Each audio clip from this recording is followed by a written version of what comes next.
Today is Tuesday, the 11th of August, and coming into the market open today after yesterday, it was a relatively flat day across the board for major indices. Most of them did close flat, but the IWM and NASDAQ closed slightly down, but nothing really to be concerned about. The main thing that I would say could potentially be a concern would be that it's looking like this could be a lower high that's forming, and it could pave the way for a bit more downside action. At the same time, the fact that these days were so narrow, it it it leaves the door open, in my opinion, for price action in either direction. It's showing acceptance, so it could go up just as easy as it could go down. I guess why I maybe leaning towards it heading down more than up would be just because of the move that we've had recently. It does need some time to digest, so it would make sense that we see a bit of downside pressure first, and then also we have CPI coming out tomorrow, and it would make sense that the market looks to remain flat or slightly de-risk coming into that. So that would leave the door open for potential downside pressure there. And then just to support that would be the fact that oil did make a pretty decent move yesterday. From Friday's close, it actually closed up 6%, and it's pushing up, currently up 2% on the day. So oil's clearly pushing higher, and whether that's just a structural move based on the bounce from the 200-day is yet to be seen. But ultimately, this is the level that I'm looking at, the 94.6 level. If we do get a close above that, then that would be a bit of a cause for concern, in my opinion. This does happen at the same time where it seems like talks between Iran and US is breaking down again, and really that's nothing new. So I guess the market wants to do what the market wants to do, but I feel like anything that's coming out between Iran and US is kind of a non-event. And I feel like any pricing or repricing that happens in commodities is gonna more than likely be based off underlying factors such as the NFP data that we saw recently last week. It was weak again, and considerably weaker than expectations, and that was for the second month in a row. So that's starting to show that beneath the surface, the economy isn't doing as hot as what it once was.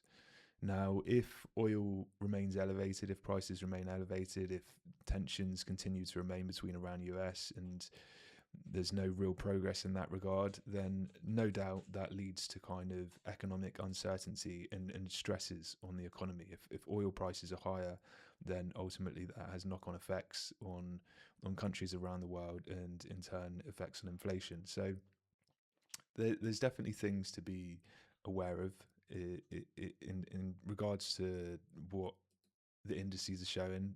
The market isn't concerned about that yet, but eventually, that's what happens. The market does start to price these things in. So that's the only thing that's kind of got my eye at the minute.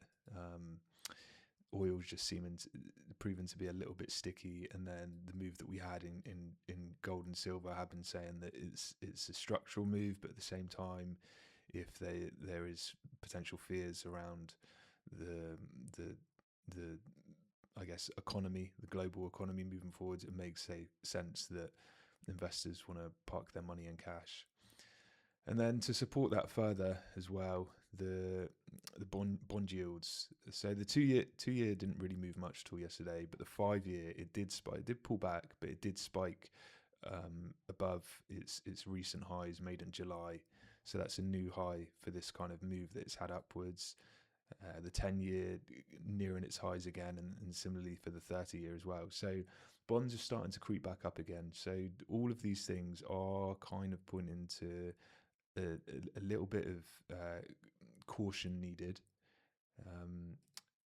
But at the same time, breadth is still remaining strong. There's no signs of weakness being shown in breadth. So there's nothing really. So price is always king. Price is always gonna tell me what to do. And right now, price isn't telling me to be cautious. It's telling me that we're the market's bullish, and breadth is supporting that, and just getting stock B's primary breadth indicators up as well. Yesterday was a balanced day, but still showing that the bulls were slightly in control.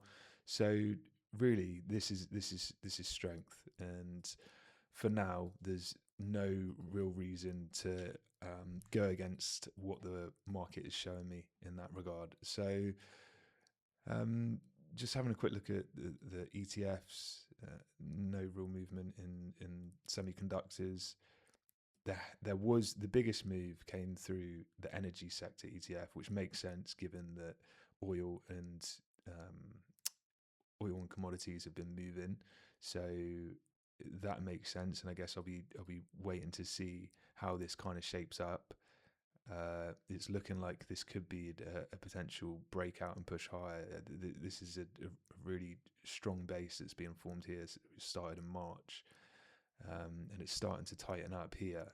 So this is the only thing that I guess I'm a little bit concerned about. But healthcare continuing to rise as well and push to new highs.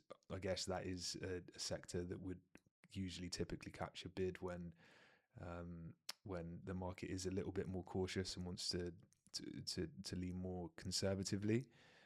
Um, but at the same time, that a lot of the semis, a lot of the software stocks have been doing well as of, I guess, last week and this week. So as of right now, coming into today, I'm still bullish, but I'm more cautiously bullish. I'm cautiously bullish based on everything that I'm seeing, and based on CPI coming out tomorrow, and not getting ahead of myself, but at the same time, I don't want to be bearish just for the sake of, I guess, my own opinion and my own bias. I want to maintain a bias based on what price is showing me and what breadth is showing me, and what that is showing me is to remain cautiously bullish.